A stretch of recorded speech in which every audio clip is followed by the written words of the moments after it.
So you guys decided to launch your new The Raceline livestream series just as I was uploading my previous EA Sports WRC video on YouTube, did you? You utter bot.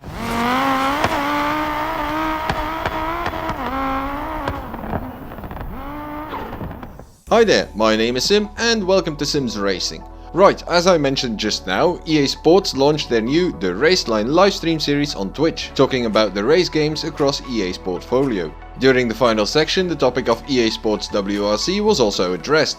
Not just that, John Armstrong gave a live interview answering some of the presenters' questions, as well as revealing some new juicy content. So, there's only one way of dealing with this, and that's to put together an EA Sports WRC news update video. I just hope they won't reveal anything else by the time I'm uploading this one. Consider yourself warned, PJ, James, and everyone else. Nah, just joking. Keep revealing things. The more the better, actually. Now, the discussion topics of the day are setting the record straight on a few bits from my first video, as the interview changed some things and the Discord sleuths have been busy as well, combined with sharing information that was revealed during the interview itself and on social media. Right, first of all, let's address some of the things I mentioned in the first video, starting off with the handling model. I mentioned that it was suggested there would be two different handling models, one for the experienced virtual rally driver and one for the novices. Based on what John said, this won't be the case. Let's have a look.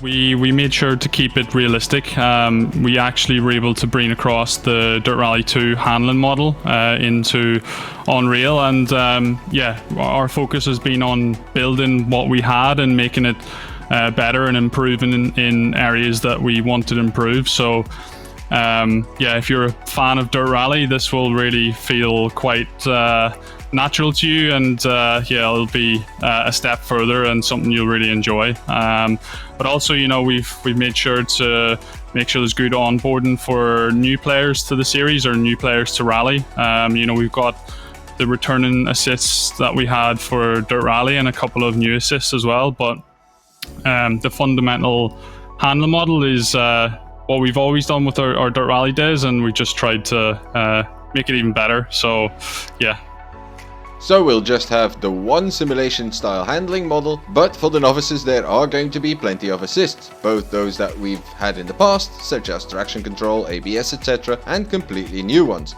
I'm very curious to learn more about the latter in particular. Next up is the implementation of unpredictability in the game. John mentions different weather conditions and levels of surface degradation, that you always have to be on the lookout for things that can catch you out. The last bit does make me wonder whether they will add something like random puddles or rocks just to keep us on our toes. Perhaps we'll learn more about that in the months leading up to the release. Then there's always the possibility that I'm reading way too much into this. After that, John is asked about the team moving on from their Ego engine to now using Unreal instead, what the process was like and what the benefits might be. Let's check out what he said. Yeah, the reason that we made the change to Unreal is we looked at different options. We knew when we got the WRC license that we would have a lot of locations to make, and we really wanted to push the boundaries of the stage's length as well. As James alluded to at the start of the show, we have really long stages, and I'm probably the first to say this, but we have stages that are of 30 kilometers in length, which is super long. I think in a Rally 1 car it takes you 20 minutes plus to complete that, so it's a big challenge, and that was one of the reasons behind why we wanted to do it, and just to streamline the pipeline for creating that content. And it's been a challenge, but a rewarding one, and everyone's put on a big effort to make it happen, and now we're starting to see the results. I'm properly stoked to hear that we will actually have 30km stages in EA Sports WRC.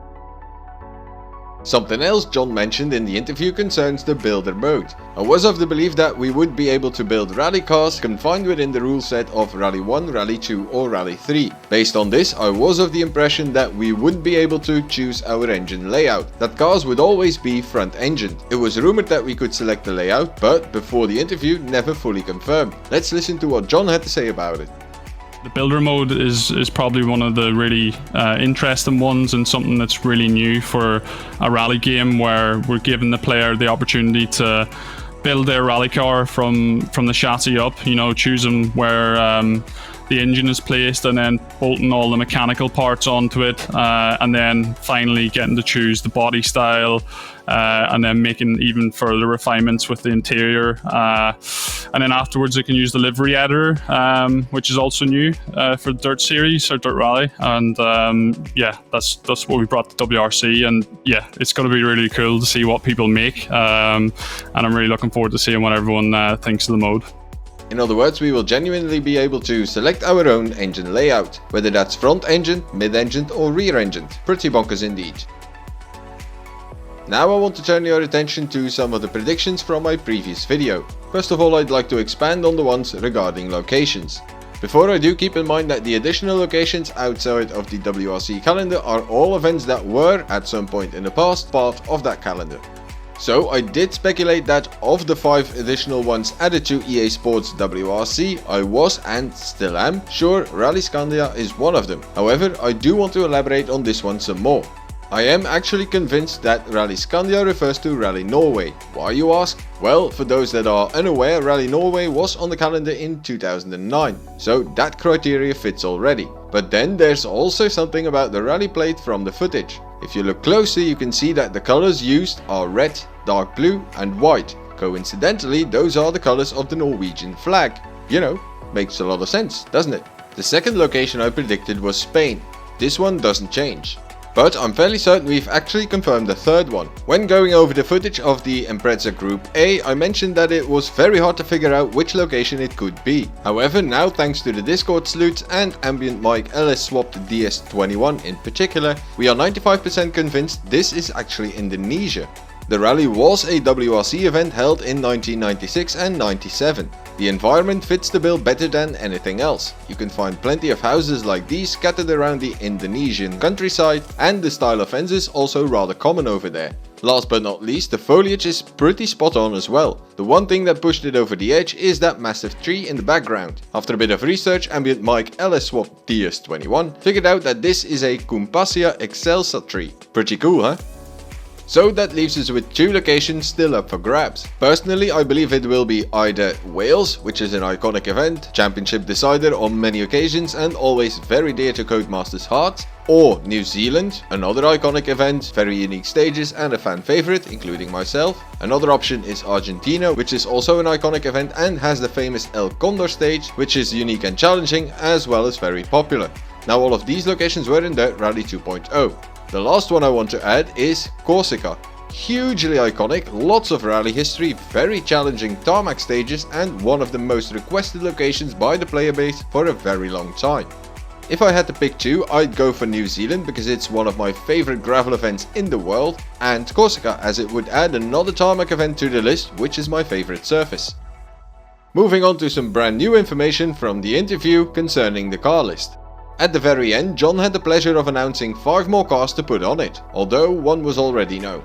Of those 5 cars, 4 of them are actually on my list, including the Ford Fiesta Rally 3, which we already knew was there, the Ford Fiesta Rally 4, the Citroën Zara World Rally car, and the DJ M. McRae R4. The only one I didn't get was the John Cooper Works Mini Countryman World Rally car, which is a fantastic car with a ludicrous anti-lag soundtrack. I was convinced that there wouldn't be any 2011 to 2016 spec cars in EA Sports WRC, because otherwise the class would have been called WRC 97 to 2016 and not 97 to 2011. Now my reasoning is as follows: the Mini will be the only 2011 to 2016 spec in the game. If there were more than one, they would have given them their own class WRC 2011 to 2016. Just as is the case for the 2017 to 2021 spec cars, which also only has 2 cars.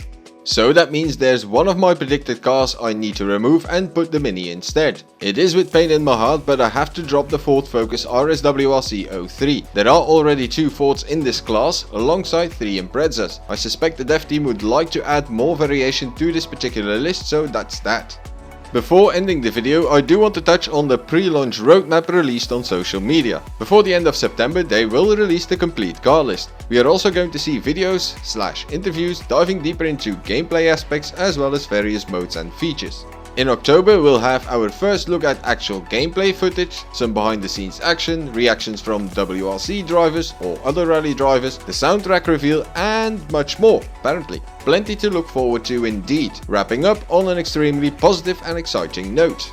Thank you very much for watching, I hope you enjoyed it, and if that is indeed the case, feel free to like the video. Want to support Sims Racing even more? Consider subscribing and hitting that notification bell. It helps the channel reach more like-minded people such as yourself. Enjoy the rest of your day, good luck and goodbye.